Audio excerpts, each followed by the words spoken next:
911. What's your emergency? He's here. He's here. She's outside. Who's outside? Michaela. My ex. The trembling voice belongs to 24-year-old Michaela Carter.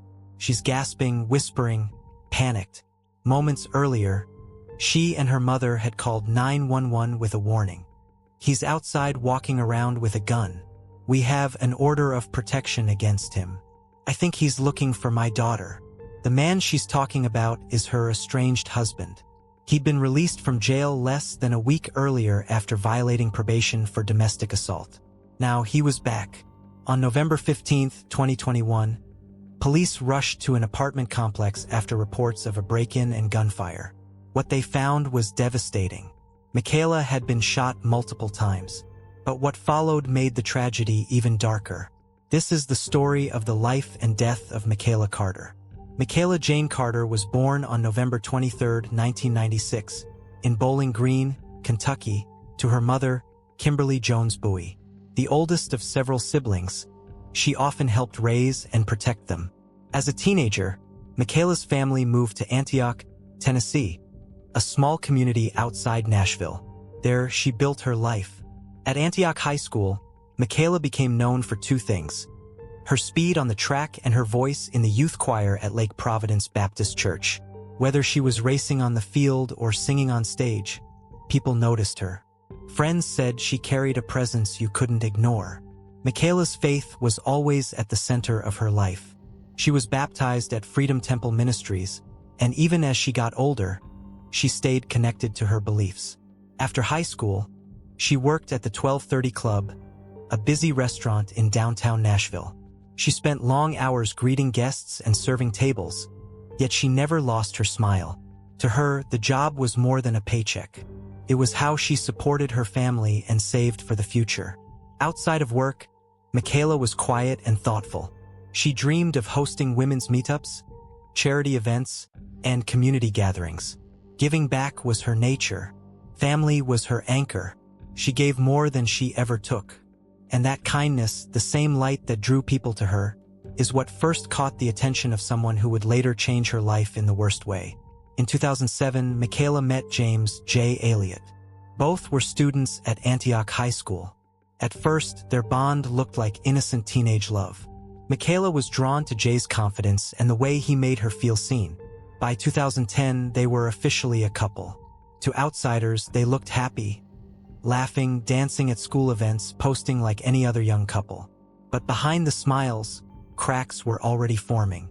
Jay started showing signs of jealousy. He didn't like Michaela talking to other guys. He wanted constant access to her time.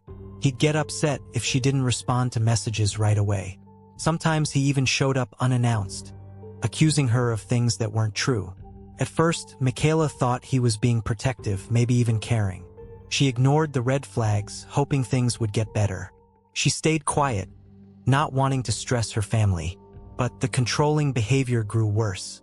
Jay isolated her from friends, and the warmth that once pulled her in was being replaced with anger. As the years passed, Jay's life spiraled. Between 2013 and 2017, he collected felony convictions for drug possession, burglary, and robbery. Each charge marked him as unstable and dangerous. His record legally banned him from owning a gun, but rules never stopped him before. In early 2020, police were called to a quiet neighborhood in Antioch, Tennessee. The address belonged to Marvin and Elizabeth Elliott, James's parents. That day, the couple had tried to remove James from their home. As they packed his belongings, things turned violent. James shoved his mother to the ground and slammed his father against the wall. Both parents told police they wanted charges filed. But when the case went to court, neither showed up, and the charges were dismissed. One detail from the report stood out.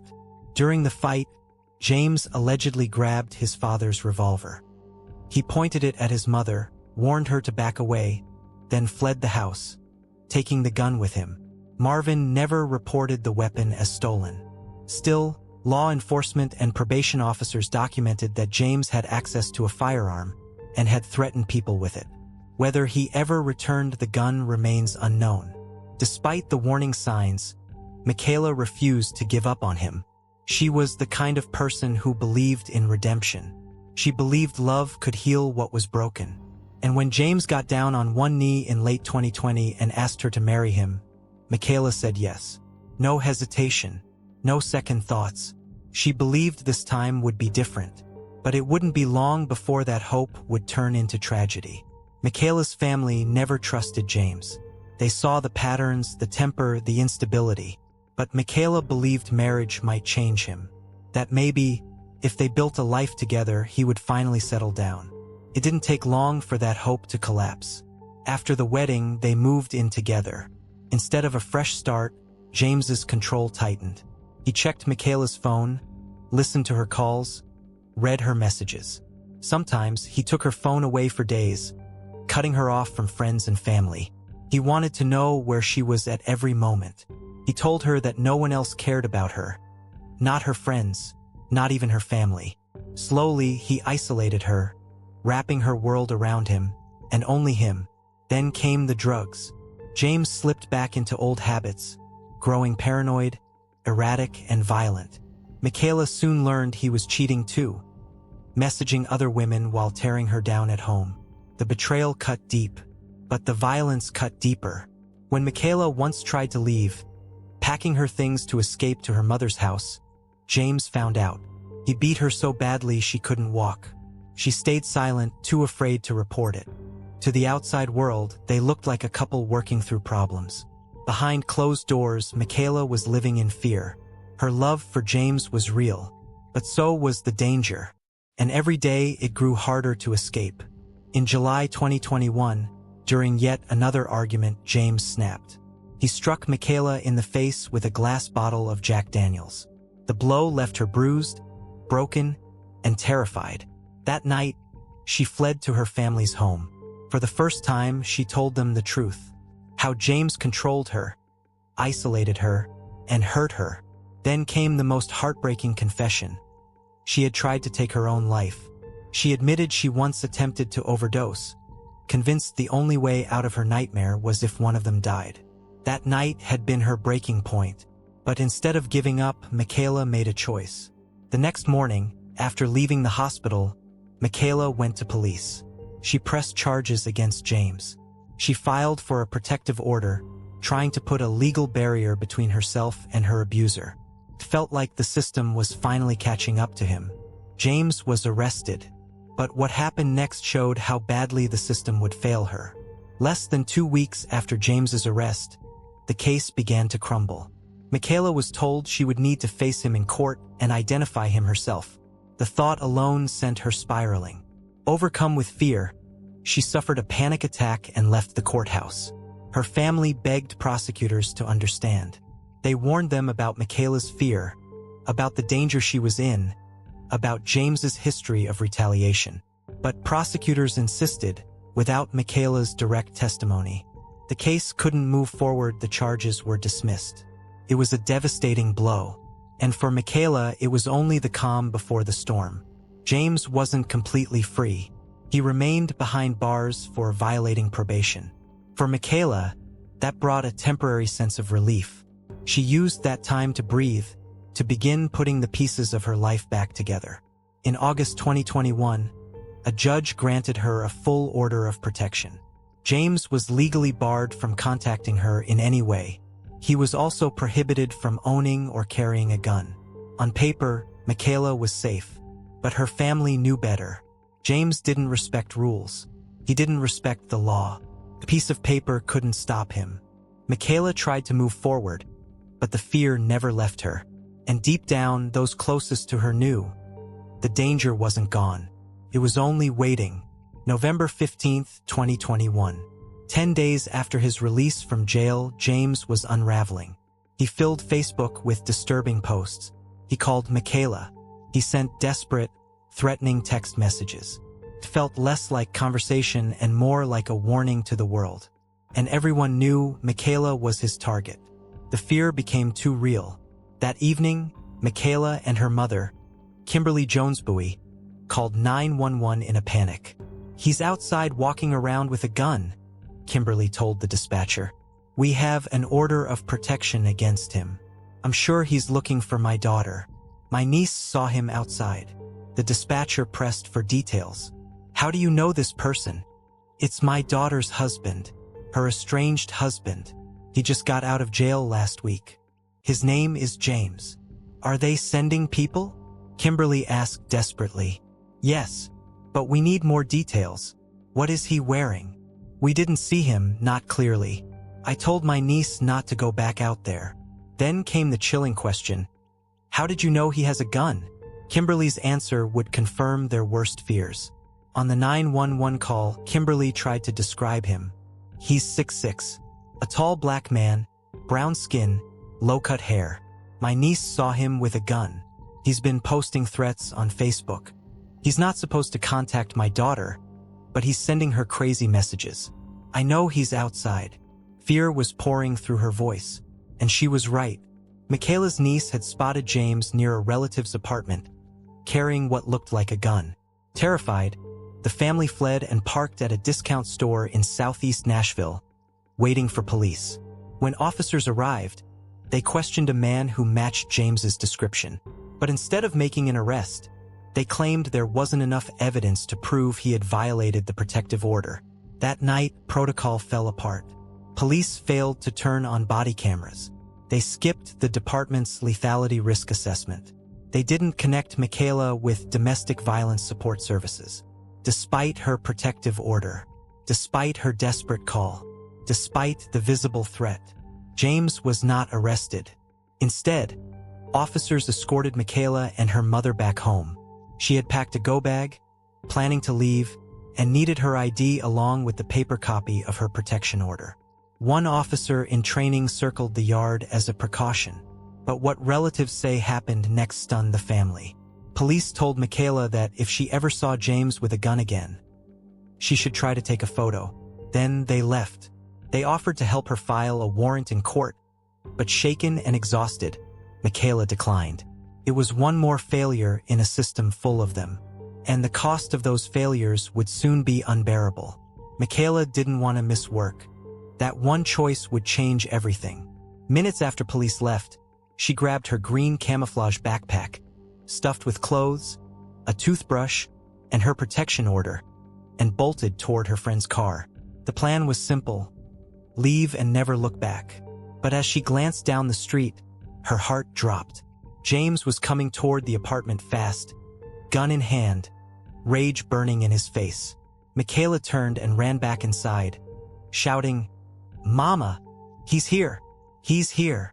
Her mother, Kimberly, rushed to the window with her phone, remembering what police had told them. If you see him with a gun, get a photo. But her hands were shaking. The phone slipped and hit the floor. She picked it up, tried again, but it slipped once more. Meanwhile, Michaela was already on the phone with 911, her voice trembling. Together, the two women locked themselves inside a bedroom, panic rising with every second. 911, what is your emergency? He's here. He's here. He's outside, Michaela whispered. Who is outside? The dispatcher asked. My ex-husband. Her voice was breathless, broken, but before she could say more, gunshots rang out. Ma'am, what's happening? Michaela, what's happening? The dispatcher asked. Then silence. Where is she? Can't get out. Please, help me, Lord. Those were some of Michaela's last words on the phone with 911. As she begged for help, James forced his way into the apartment. He opened fire, shooting her multiple times before fleeing the scene. Paramedics rushed in within minutes. They found Michaela alive, but barely. She was taken to the hospital in critical condition. Hours later, just shy of her 25th birthday, Michaela Carter passed away. What made her death even more haunting was that Michaela had been on the phone with 911 at the very moment of the attack. She whispered that James was outside with a gun. She reminded them she had a protection order. But the dispatcher, bound by protocol, kept asking routine questions. Each second lost was another chance gone. Michaela had done everything right. She pressed charges. She filed for a protective order. She followed the law. She tried to survive. But the system did not protect her. James Leggett was arrested shortly after and charged with first-degree murder, along with related offenses. But the investigation revealed a deeper failure. Before the shooting, police already had evidence. The disturbing text messages, the threats, the social media posts. They knew James had violated the protection order. Yet, instead of arresting him, they let him go. They skipped the risk assessments. They ignored department policy. Less than 10 minutes after officers left, James returned. And Michaela was gone. Michaela Carter's life was full of light. She was a daughter, a sister, a friend. She had dreams of building community, of giving back, of creating a future beyond the chaos around her. But her story became another reminder of how victims of domestic violence often slip through the cracks of a system meant to save them. Her voice on that final 911 call still echoes. Panicked, pleading, hoping someone would come in time. But help came too late. The aftermath of Michaela's murder sparked outrage across Nashville. Her mother, Kimberly Jones-Bowie, filed a lawsuit against the Metro Nashville Police Department, claiming negligence. She alleged that officers failed to take Michaela's danger seriously, ignored her protective order, and even joked about her situation. An internal review by MNPD later confirmed several policy violations. One officer was suspended for 2 days. A trainee received a formal reprimand. But for Michaela's family, the consequences felt like a slap on the wrist. In February 2024, the Carter family reached a $250,000 settlement with the city, the maximum payout allowed under Nashville law. Metro government admitted its officers did not follow proper protocol to protect Michaela. But the outcome wasn't just financial. The settlement forced key reforms, including a mandatory body camera use during every domestic violence call. It required verbal confirmation that victims are offered support services. Automatic BOLO alerts when protection orders are violated. "We are glad about the changes," Michaela's family said, "but we wish they came before November 15, 2021, the day she was taken from us." The case revealed an even deeper problem. Remember the gun James once stole from his father, the same one he pointed at his mother? Investigators confirmed it was the weapon he used to kill Michaela. James had been legally barred from owning a firearm. But Tennessee law does not require abusers to surrender guns to police or licensed dealers. According to a joint ProPublica and WPLN investigation, nearly 40% of domestic violence homicides in Nashville involve offenders who were legally prohibited from having firearms. It's a deadly loophole that cost Michaela her life. And then came one final twist. James Leggett never stood trial. On July 4, 2024, while in custody at Riverbend Maximum Security Institution, he died under unclear circumstances. The Tennessee Department of Correction has launched an investigation into his cause of death. As of today, that review remains ongoing. Michaela Carter's funeral was filled with grief, love, and unanswered questions. A community mourned a young woman whose life was full of promise. A daughter, a sister, a friend, gone too soon. Her story exposed the failures of a system meant to protect victims. But her tragedy also forced change. Her legacy is a reminder. Protective orders must mean real protection. And domestic violence calls must always be met with compassion, empathy, and action. What do you think about this case? Should more states require abusers to turn over their firearms? Let us know your thoughts in the comments below.